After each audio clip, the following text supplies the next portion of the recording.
ശബരിമല സന്ദർശനത്തിനായി രാഷ്ട്രപതി ഇന്ന് കേരളത്തിലെത്തും. നാളെയാണ് സന്ദർശനം. അതിനിടയിൽ പലരും ഒരു തെറ്റ് പറയുകയാണല്ലോ. ആദ്യമായി ശബരിമല സന്ദർശിക്കുന്നത് നിലവിലെ രാഷ്ട്രപതിയാണെന്ന്. അങ്ങനെയാണോ? ആദ്യ സന്ദർശനമാണോ ഇത്? തെറ്റാത്. ശബരിമലയിൽ സന്ദർശനം നടത്തുന്ന ഇതിനു മുമ്പ് ഒരു രാഷ്ട്രപതി നമുക്കുണ്ടായിരുന്നു എന്നുള്ളതാണ്.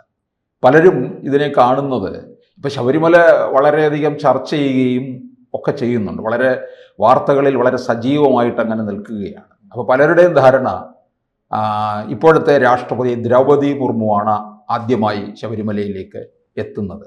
അല്ല, വി ഗിരിയാണ് ഇന്ത്യൻ രാഷ്ട്രപതിയായിരുന്ന സമയത്ത് 1973 ഏപ്രിൽ 10 സന്നിധാനത്ത് ദർശനം നടത്തി. വി ഗിരി കേരള ഗവർണറായിട്ടും ഇരുന്നിട്ടുണ്ട്. ആ സമയങ്ങളിലും അദ്ദേഹം സന്ദർശനം നടത്തിയിട്ടുണ്ട് രാഷ്ട്രപതി ആയതിനു ശേഷം. അപ്പോൾ രാഷ്ട്രപതി ആയതിനു ശേഷം സന്ദർശനം നടത്തുമ്പോൾ അന്ന് ഈ ശബരിമലയിൽ പോകുന്ന ബസ്സൊക്കെ, ഇപ്പോൾ ശബരിമലയിലേക്ക് പോകുന്ന ബസ്സെല്ലാം ബോർഡ് വെച്ചിരിക്കുന്നത് പമ്പ എന്ന് പറഞ്ഞ് മാത്രം, അല്ലേ? പമ്പ അല്ലെ ശബരിമല എന്നും പറഞ്ഞു വയ്ക്കുക. ശബരിമല വരെ പോകുന്നില്ല, പമ്പ വരെയാണ്.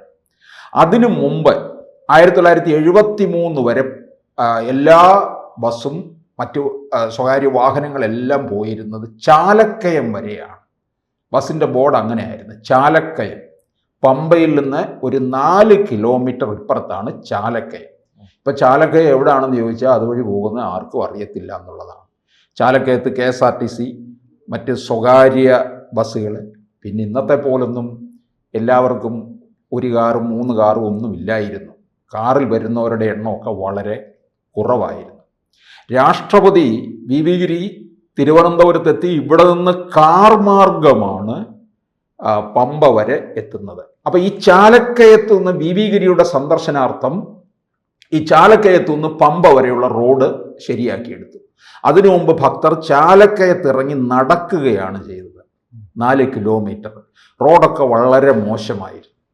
പിന്നീട് കുറച്ച് കഴിഞ്ഞപ്പോൾ ഈ തിരുവിതാംകൂർ ദേവസ്വം ബോർഡിൻ്റെ ഒരു ബസ് ഉണ്ടായിരുന്നു, 2 ബസ് ഉണ്ടായിരുന്നു. അതിങ്ങനെ ചാലക്കയത്തു നിന്ന് പമ്പ വരെ ഭക്തരെ കൊണ്ടുപോകുമായിരുന്നു. 2 രൂപയോ 3 രൂപയായിരുന്നു നിരക്ക്. അങ്ങനെയായിരുന്നു പൊയ്ക്കൊണ്ടിരുന്നത്. പിന്നീടാണ് ഈ റോഡൊക്കെ ശരിയായി കഴിഞ്ഞു. പിന്നീട് പമ്പ വരെ ബസ് പോകാനും തുടങ്ങി. KSRTCക്ക് പമ്പയിലൊരു സ്ഥിരമായ ഒരു സ്റ്റാൻഡുണ്ട്. ഇപ്പോൾ കേരളത്തിൻ്റെ വിവിധ ഭാഗങ്ങളിൽ നിന്ന് ദിവസവും പമ്പയ്ക്ക് ബസ്സുണ്ട്. കൊട്ടാരക്കരയിൽ നിന്നും, തിരുവനന്തപുരത്തു നിന്നും, കോട്ടയത്തു നിന്നും, എറണാകുളത്തു നിന്നും, എരുമേലിയിൽ നിന്നുമൊക്കെ. അപ്പം ഈ 73 ഏപ്രിൽ 10 വി ഗിരി ശബരിമല സന്ദർശിക്കുമ്പോൾ വി ഗിരിക്ക്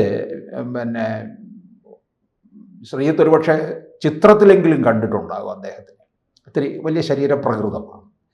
അപ്പോൾ ദേവസ്വം ബോർഡ് ജീവനക്കാർക്കൊക്കെ ഒരു സംശയമാണ്, ഇദ്ദേഹത്തിന് പ്രയാസം ഉണ്ടാവുമോ കയറാൻ, എന്താ ചെയ്യുക? അപ്പോൾ ഉടനെ തന്നെ ഒരു ചൂരൽ കസേര 2 കമ്പിലെടുത്ത് ഇങ്ങനെ വെച്ച് കെട്ടി. ചൂരൽ കസേര എന്ന് പറഞ്ഞാൽ ചാരി കിടക്കാവുന്ന തരത്തിലുള്ളത്. എന്നിട്ട് 4 പേർ ഇത് ചുമക്കും. ഇപ്പം നമ്മളതിനെ ഡോളി എന്ന് പറയുന്നു. ഡോളി എന്നും പല്ലക്കെന്നും ഇതിനെ പറയാം. 4 പേർ കൂടി ചുമന്നു. അപ്പോൾ കുറേ നേരം വി ഗിരിയും ഉണ്ടായിരുന്നു, വി ഗിരിയുടെ മകൻ ശങ്കർഗിരിയും ഉണ്ടായിരുന്നു. ശങ്കർഗിരിയും വി ഗിരിയെ പോലെ തന്നെ വലിയ ശരീരപ്രകൃതത്തോടു കൂടിയാണ്.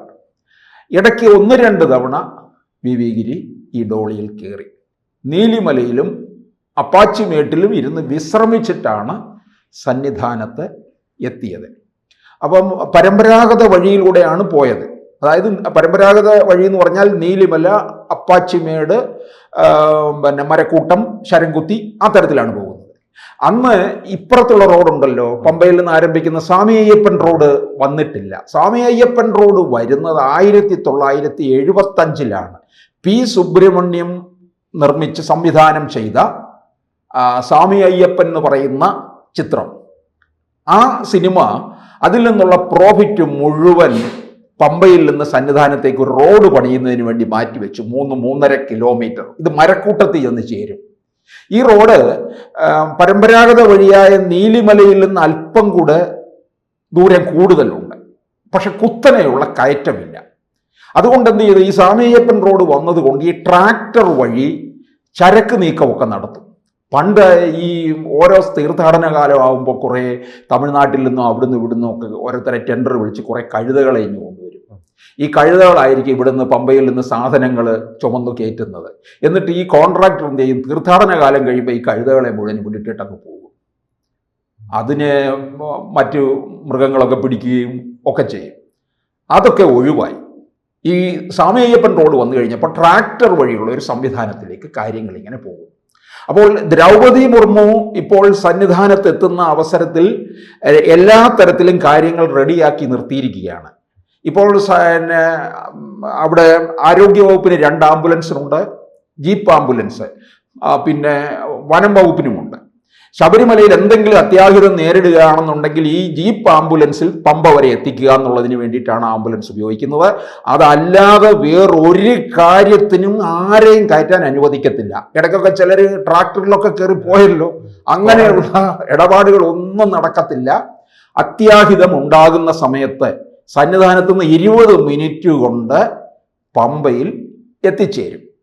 അപ്പോൾ ഇത് ഇങ്ങനെ ഈ സംവിധാനവും റെഡിയാക്കിയിട്ടുണ്ട്. പിന്നെ പ്രസിഡന്റിനും ഗവർണറും ഒപ്പം ഉണ്ട്. പോകാൻ ഏതാണ് വേണ്ടതെന്ന് വെച്ചാൽ അതെ. പിന്നെ പരമ്പരാഗത വഴിയിലൂടെ ഈ പിന്നെ ഡോളിയും തയ്യാറാക്കി നിർത്തിയിട്ടുണ്ട്. ഏത് തരത്തിൽ പോകണമെന്ന് വെച്ചാൽ 2 രീതിയിലും സജ്ജമാണ്. അപ്പോൾ ഈ സ്വാമിയയ്യപ്പൻ റോഡ് വഴി പോവുകയാണെന്നുണ്ടെങ്കിൽ ഈ അതിന് അകമ്പടി വാഹനങ്ങളും ഒക്കെ വേണമല്ലോ. അപ്പോൾ ഇത് ഇത്രയും സന്നിധാനത്ത് എത്തണമെന്നുള്ളതാണ്. ഇനിയിപ്പോൾ ഒരുപക്ഷെ കുറെ കാലം കഴിയുമ്പോൾ ഈ സ്വാമിയയ്യപ്പൻ റോഡ് വഴി ട്രാക്ടറിൻ്റെ ഒന്നും ആവശ്യം വരത്തില്ല. ഇപ്പോൾ റോപ്പ് വേയുടെ സർവേ ഒക്കെ കഴിഞ്ഞ് ഏതാണ്ട് അനുമതിയൊക്കെ കേന്ദ്ര അനുമതിയൊക്കെ കഴിഞ്ഞിരിക്കുകയാണ്. അത് ഏതാണ്ടൊരു പിന്നെ ചരക്ക് നീക്കമൊക്കെ ആദ്യം ചരക്ക് നീക്കമാണ് ഉദ്ദേശിക്കുന്നത്. അത് ഒരു 20 മിനിറ്റ് കൊണ്ട് അങ്ങ് എത്തുക എന്നുള്ളതാണ്. അപ്പോൾ ഈ ഇവിടെ ഇപ്പോൾ രാഷ്ട്രപതി എത്തിക്കഴിഞ്ഞാൽ പമ്പയിൽ നിന്ന് ഈ സുരക്ഷാ ജീവനക്കാരെ സംബന്ധിച്ചിടത്തോളം വലിയ പ്രതിസന്ധിയാണ്. വലിയ പ്രതിസന്ധിയാ. ഈ സുരക്ഷാ ജീവനക്കാർക്ക് ഒരുപക്ഷെ ഈ അകമ്പടിയായിട്ട് ഈ സ്വാമിയയ്യപ്പൻ റോഡിൽ കൂടെ കുറേ വാഹനങ്ങളൊന്നും കൊണ്ടുപോകാൻ പറ്റത്തില്ല. കാരണം ശബരിമലയുടെ ഒരു രീതി അനുസരിച്ച് ഏത് VVIP ആയാൽ പോലും ഈ പരമ്പരാഗത വഴി ഉപയോഗിച്ച് തന്നെ പോവുക എന്നുള്ളതാണ്. കാരണം അതങ്ങനെയാണ്. പണ്ട് ഇന്ദിരാഗാന്ധി പ്രധാനമന്ത്രിയായിരിക്കുന്ന അവസരത്തിൽ ശബരിമല സന്ദർശനം നടത്താൻ ആഗ്രഹിച്ചു. അതിനുവേണ്ടിയുള്ള നീക്കമൊക്കെ നടത്തി. ശരംകുത്തിയിലെ ഹെലിപ്പാഡ് പണിതു. അതിശക്തമായ പ്രതിഷേധവും പാരിസ്ഥിതിക പ്രശ്നങ്ങൾ ഉണ്ടാകും എന്നൊക്കെ വലിയ ഇടപെടലുകളൊക്കെ ഉണ്ടായി. പരിസ്ഥിതി പ്രേമികളും ഒക്കെ കൂടെ ഒടുവിൽ പിന്നെ യാത്ര ഉപേക്ഷിക്കുകയാണ് ചെയ്തത്.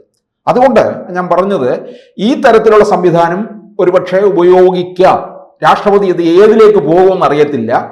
കാരണം ഒരുപക്ഷെ ശബരിമലയുടെ ഒരു രീതി അനുസരിച്ച് പരമ്പരാഗത വഴിയിലൂടെ തന്നെ ആയിരിക്കാം ഒരുപക്ഷെ കയറാൻ സാധ്യത. പിന്നെ തിരക്കിട്ട് എത്തുകയാണ്. ഉച്ചയ്ക്ക് മുമ്പ് എത്തണം. ഉച്ചയ്ക്ക് 1 മണിക്ക് നട അടയ്ക്കും.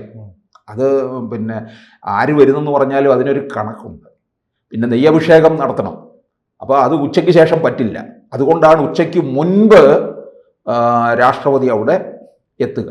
അപ്പം ശബരിമല ദർശനം നടത്തിയ ബിബിഗിരി സന്ദർശനം നടത്തിയപ്പോൾ ഈ 4 പേരാണല്ലോ ഈ ഡോളി എടുത്തത്. രാഷ്ട്രപതി ബിബിഗിരി അങ്ങ് ഡൽഹിയിൽ എത്തിക്കഴിഞ്ഞപ്പോൾ എന്ത് ചെയ്യുന്നറിയാമോ? ഈ തന്നെ ചുമന്ന 4 പേർക്കും ജോലി കൊടുക്കാൻ ഏർപ്പാടാക്കി. 1973 അതിൽ ഒരാൾ തിരുവനന്തപുരത്ത് പേയാടുള്ള ഒരാളാണ്, കൃഷ്ണൻ എന്ന് പറയുന്നത്. ഈ 4 പേരുടെയും വീടുകളിലേക്ക് പോലീസ് ചെയ്യുന്നു. അപ്പോൾ പേയാട് കൃഷ്ണന്റെ വീട്ടിൽ ചെന്നപ്പോൾ വീട്ടുകാർ ഭയപ്പെട്ടു. വീട്ടുകാർ കൃഷ്ണനെ രാവിലെ പണിക്കെന്തോ പോയിരിക്കുകയാണ്. വീട്ടുകാർ പറഞ്ഞു ഇവിടെ ഇല്ല, ഇവിടെ കാണാനില്ല, ഇവിടെ ഒന്നും ഇല്ല, നാട് വിട്ടുപോയി എന്ന് പറഞ്ഞു. കാരണം പോലീസ് വന്നിരിക്കുകയാണ് 1973 പിടിച്ചകത്തിരുവെന്നുള്ളത് കൊണ്ട്. അവസാനം 73 പിന്നെ അത് കഴിഞ്ഞ് അടിയന്തരാവസ്ഥയൊക്കെയായി ഈ ഫയലങ്ങ് താന്നുപോയി. കൃഷ്ണന് ജോലിയും കിട്ടിയില്ല. കാരണം ഭയന്ന് വിറച്ചാണ് ഇവിടെ ഇല്ലയെന്ന് പറയേണ്ടി വന്നത് വീട്ടുകാർക്ക്. മറ്റു 3 പേർക്കും ജോലി കിട്ടുകയും ചെയ്തു എന്നുള്ളതാണ്. അപ്പോൾ അങ്ങനെ ഒരു സംഭവം കൂടി ഇതിന് പിന്നിൽ ഉണ്ടായിട്ടുണ്ട്. പിന്നെ ബിബിഗിരിയുടെ സന്ദർശനാർത്ഥമാണ് ശബരിമലയിൽ ആദ്യമായി ഡോളി വരുന്നത്. ഇന്നിപ്പോൾ അവിടെ ചെന്ന് കഴിഞ്ഞാൽ പിന്നെ ഡോളി സ്റ്റാൻഡ് തന്നെയുണ്ട്. നമ്മുടെ ഇവിടുത്തെ ഓട്ടോ ടാക്സി സ്റ്റാൻഡ് പോലെ അങ്ങനെ ഡോളി സ്റ്റാൻഡ് തന്നെയുണ്ട്. മടിയിൽ കനമുണ്ടെന്നുണ്ടെങ്കിൽ ഒരു തവണ കയറുമ്പോഴത്തേക്ക് ഒരു 3500-4000 രൂപയാകും. അങ്ങോട്ടും ഇങ്ങോട്ടും കൂടെ വരുമ്പോൾ കുറച്ചും കൂടി കൂടുമെന്നേ ഉണ്ട്. മടിയിൽ കനമുണ്ടെങ്കിൽ അത് ഉപയോഗിക്കാം. ധാരാളം പേര് അങ്ങനെ ചെയ്യുന്നവരുണ്ട്. ചിലർ എത്ര പണം ഉണ്ടെന്നുണ്ടെങ്കിലും പരമ്പരാഗത വഴിയിലൂടെ തന്നെ കയറിപ്പോകും. അപ്പം നമ്മുടെ ഇപ്പോഴത്തെ രാഷ്ട്രപതി ഏത് വഴിയിലൂടെയാകും എന്നുള്ളത് അറിയില്ല. എല്ലാ വഴികളും തയ്യാറാക്കി നിർത്തിയിരിക്കുകയാണ്. നിലയ്ക്കൽ വരെ ഹെലികോപ്റ്ററിൽ പോകും. അവിടെ നിന്ന് 23 കിലോമീറ്റർ പമ്പയിലേക്ക് കാർ മാർഗം ചെല്ലും. ഇതായിരിക്കും. എന്തായാലും ശബരിമല വലിയ വിവാദത്തിൽ നിൽക്കുമ്പോൾ രാഷ്ട്രപതിയുടെ സന്ദർശനത്തിനും വലിയ പ്രാധാന്യം ഏറുന്നുണ്ട്. കൂടുതൽ വാർത്തകളും വിശേഷങ്ങളും നിങ്ങളിലേക്ക് എത്താൻ ABC മലയാളം സബ്സ്ക്രൈബ് ചെയ്യുക, ബെൽ ബട്ടണും അമർത്തുക.